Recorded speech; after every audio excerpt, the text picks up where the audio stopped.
Hello students. So from last lecture we have started with our first chapter and now we are up to completing it. Okay. So आता हा आपला first चॅप्टरचा last point राहिलेला आहे which is nothing but the scope of the pharmacognosy. Okay. So याच्यामध्ये आपण first introduction to the pharmacognosy, then indigenous system of the pharmacognosy and last is which is nothing but the history of the pharmacognosy. हे 3 point cover केले. Next one is the scope of the pharmacognosy. Okay. Scope of the pharmacognosy याच्या under generally काय येतं तर फार्माकोग्नोसीचा मार्केटमध्ये सध्या कुठे कुठे यूज केला जातो, how it is useful, how it is helpful for the production of the different kind of the products. Okay. How it is useful, त्याचा यूज एक्झॅक्टली कुठे मार्केटमध्ये केला जातो ते आपण बघणार आहे. Okay. So pharmacognosy is the link between the pharmaceutical science, Ayurvedic and the allopathic system. Okay. So कोणते पण ड्रग्ज जर तुम्ही बघितलं, whether it is Ayurvedic, whether it is allopathic. Okay.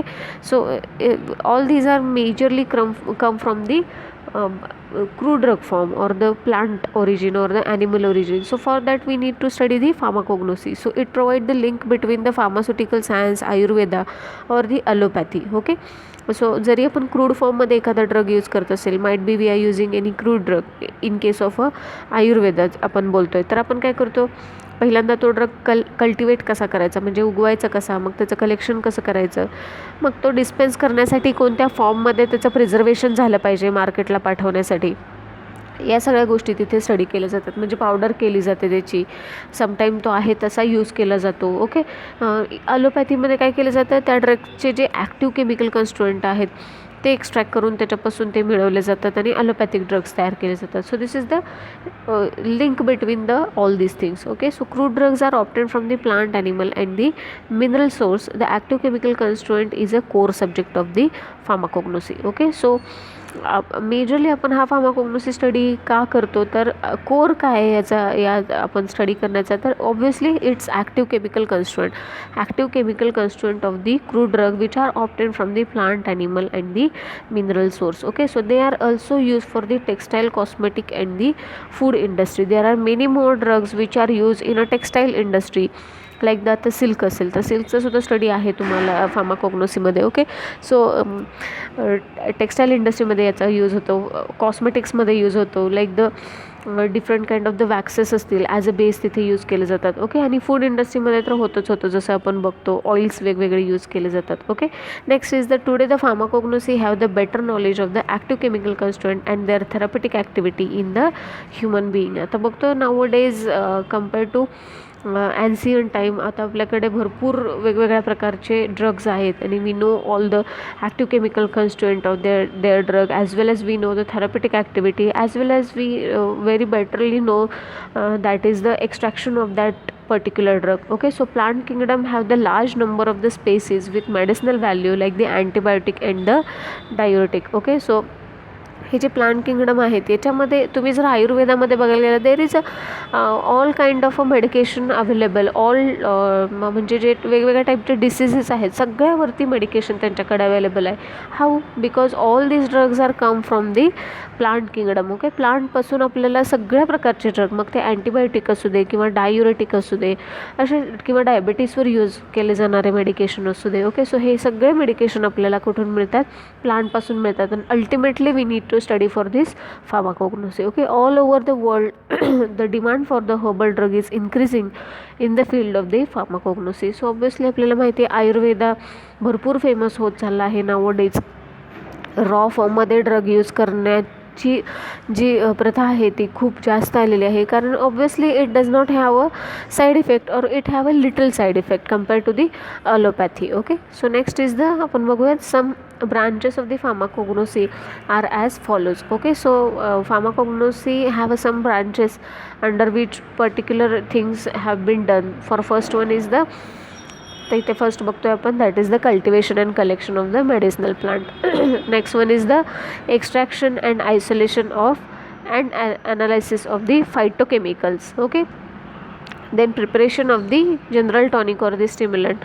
Next one is in the steroidal industry, in the herbal preparation, as well as preparation of the antibiotics and the flavorants and the perfumes. Okay, so तुम्ही जर इथे बघितलं तर cultivation कलेक्शनमध्ये काय, त्याचं cultivation collection कसं केलं गेलं पाहिजे वगैरे. एक्स्ट्रॅक्शन म्हणजे काय, एक्स्ट्रॅक्ट करून तो ड्रग सेपरेट करून त्याचं ॲनालायसिस म्हणजे फायटोकेमिकल्स म्हणजे काय, प्लांटपासून मिळणारे केमिकल्स, त्याला फायटोकेमिकल्स. असं वन बाय वन आपण आता बघूयात. Okay, first one is the cultivation of the medicinal plant. Okay, so there are many more drugs which we are imported.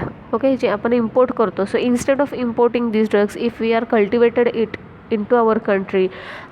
जर आपण जसं आता बऱ्यापैकी भरपूर गोष्टींमध्ये असं होतं, जसं फॉर एक्झाम्पल मशरूम तुम्ही बघितलं. Mushroom is not a medicinal plant but I am just giving the example which is related to the food industry. Okay, so मशरूमला जे क्लायमॅटिक कंडिशन लागते ती आपल्याकडे नाही आहे, but still we maintain that climatic condition and we cultivate it. Okay, cultivate करतो आपण ते. सो दॅट्स हाऊ काय होईल, आपला जो त्याच्यामध्ये इनपुट घालण्याचा जो आपला फायनान्शियल इनपुट जेवढा घालावा लागतो त्यापेक्षा कमी घालावा लागेल आणि ऑब्व्हियसली प्रॉफिट तर तिथे चांगलंच मिळेल. Okay, so to increase the percentage of the active constituent cultivation and the collection should be done. Okay, so one more thing is there, that is आता मेडिसिनल प्लांट. सपोज नीम एक example घेऊयात. It have a medicinal properties as we all no.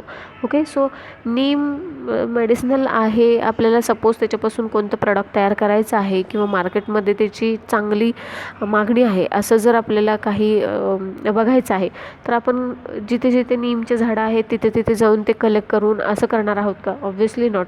आपण काय करणार, त्याचं cultivation करणार म्हणजे त्याची शेती करणार थोडक्यात आणि मग त्याचं कलेक्शन करणार. सो हाऊ आपल्याला काय होईल, अशा प्रकारे केल्यावर आपल्याला त्याचं जे आउटपुट आहे, जे त्याचं यील्ड आहे ते आपल्याला खूप जास्त चांगल्या प्रमाणात मिळेल. Okay, so India imports many drug. If such drugs are cultivated in India in a large scale it will be profitable. So same thing with the imported drugs. Okay, जे इम्पोर्ट केले जातात ड्रग फॉर द मेडिकेशन, असे drugs आपण काय करू शकतो, इथे cultivate करू शकतो आणि त्याच्यापासून आपल्याला ऑब्व्हियसली आपलं जे एक्सपेंडिचर आहे, फायनान्शियल एक्सपेंडिचर ते कमी होईल आणि आपलं प्रॉफिट तिथे काय होईल, जास्त होईल. Next one is the extraction, isolation and analysis of the phytochemicals. Okay, so phytochemicals, these are nothing but the chemicals which are obtained from the plant. That's why it is called as a phyto वरून लक्षात ठेवायचं plant आणि chemicals. Okay, so it is the combination of the two words, that is the phytochemicals. Okay, phytochemicals are nothing but the chemicals which are obtained from the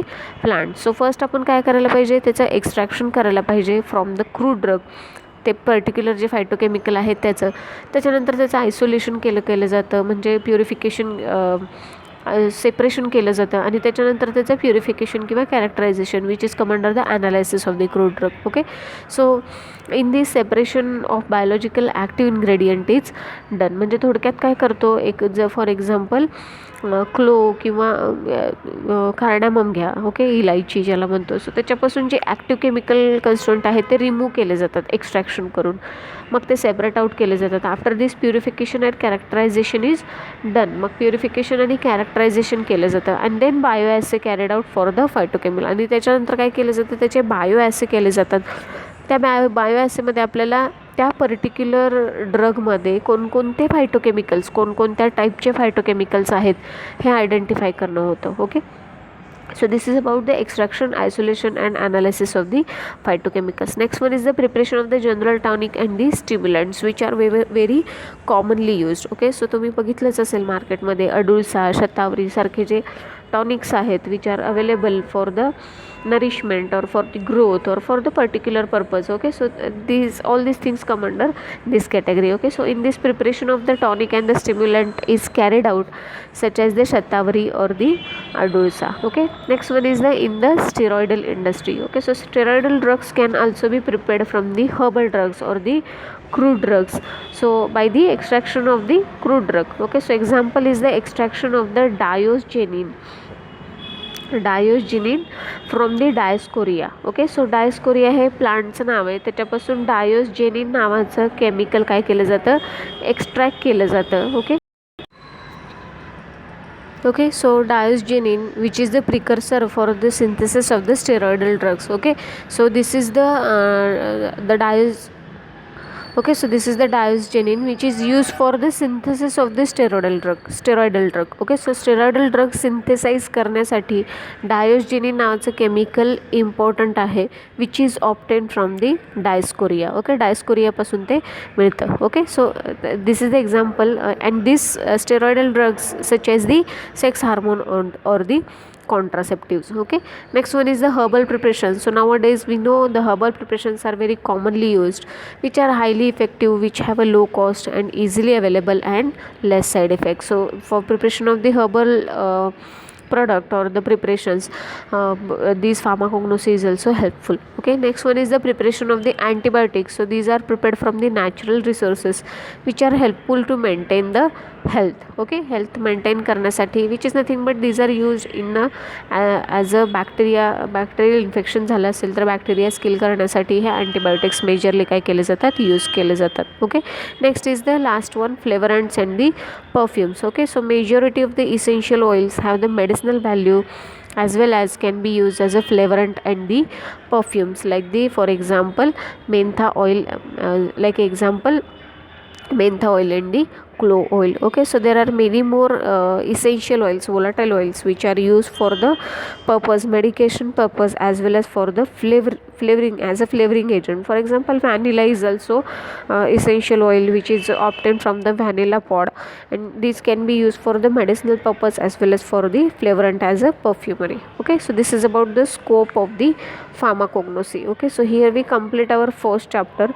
या first चॅप्टरच्या तुम्ही पूर्ण notes लिहायच्या आहेत आणि त्याच्यानंतर काय करायचं, त्याचा जो PDF बनवून तो PDF काय करायचा आहे, सेंड करायचा आहे मला मेलवरती. मी तुम्हाला मेल ID तुमच्या ग्रुपवरती सेंड करेन. ओके, सो इथे आपला फर्स्ट चॅप्टर संपतो आहे.